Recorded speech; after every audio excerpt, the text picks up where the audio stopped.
Behind these walls last month, the state of Texas executed Marvin Wilson for the 1992 murder of a drug informant.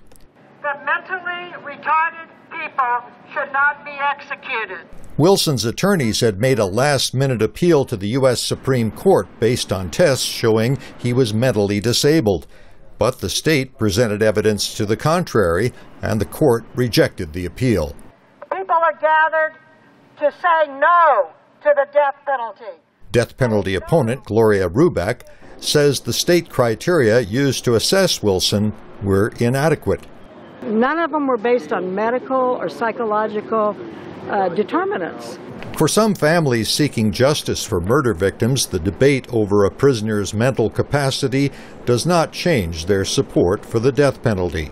Many Americans agree with the view of this Dallas resident who says it makes criminals think twice. They think, well, could be the death penalty involved here, and that could deter someone from committing a crime. But several cases in which condemned prisoners were proven innocent have eroded support for the death penalty.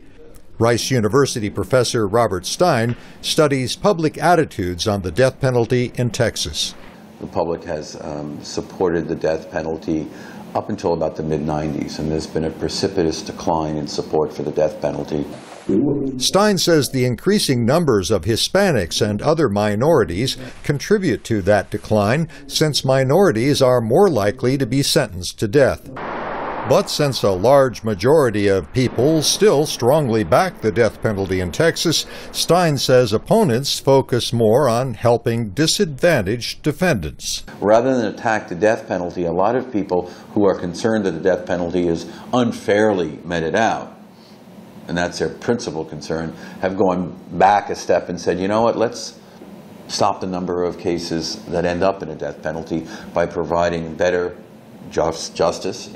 For the moment, Stein says, the public is not engaged on the death penalty issue. Very few people show up outside this Huntsville prison facility as the state executes close to one prisoner a month.